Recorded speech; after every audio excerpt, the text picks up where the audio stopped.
Welcome back to Square Off. Arizona border communities are bracing for a surge of migrants with Title 42 set to end on Thursday. The pandemic-era public health rule allowed the Border Patrol to immediately expel vast numbers of border crossers. The Biden administration has been scrambling to prepare. The president sending 1,500 active duty troops to the southwest border to help out. Yuma's already seen record-breaking numbers of migrants. A county supervisor who deals with border issues there told me they need more help from the feds. I don't know that you can prepare for that many people coming across. The border community of Yuma has struggled to keep up with a surge in migrants over the last 2 years, but nothing like what's coming. Everybody will be impacted. An estimated 2,000 to 4,000 migrants a day are expected in the Yuma sector, double or triple the current elevated number of border crossers.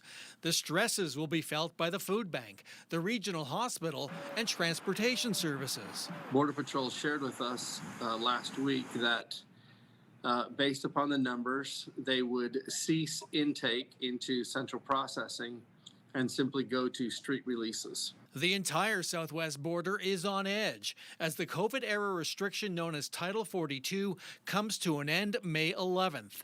The program's been used to quickly expel migrants more than 2 million times. I don't have a high level of confidence. Arizona Senators Mark Kelly and Kirsten Sinema have both expressed a dim view of the Biden administration's ability to manage the projected surge. Arizona can't bear that burden. And that the federal administration needs to step up and do its job. That's what Jonathan Lyons would want Democratic Governor Katie Hobbs to tell the Biden administration. Governor, how are you helping communities deal with Title 42? How are you helping communities deal with Title 42? When is that? We haven't heard from you in weeks, Governor. Yuma Mayor Douglas Nichols has seen his community's resources stressed to the max over the last 2 years by tens of thousands of border crossers. There is no shelter in Yuma. His top concern, how to transport large groups of migrants from the remote desert in southwestern Arizona to services in Yuma and then elsewhere. Arizona is now in the 100-degree range, and when you get plenty of people come across with no resources, that's only a recipe for death. And so this is a real humanitarian issue. This just isn't a party issue. This is a human issue. And many of those migrants have been waiting for months or even years to apply for asylum in the United States.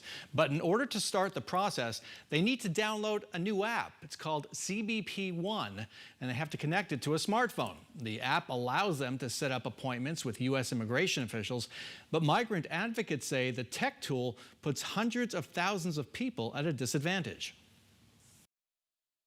We're not saying everyone needs to win asylum. We are saying under the law, everyone has to get a process because that's what the law requires.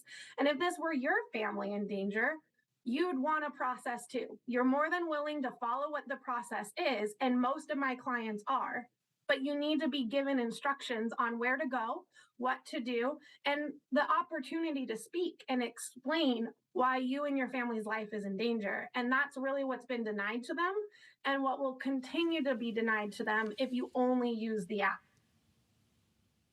And Democratic Governor Katie Hobbs is expected to travel to Tucson early this week to share her plan for helping border communities.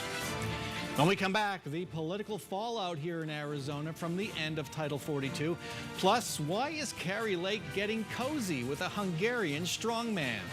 Stay with us.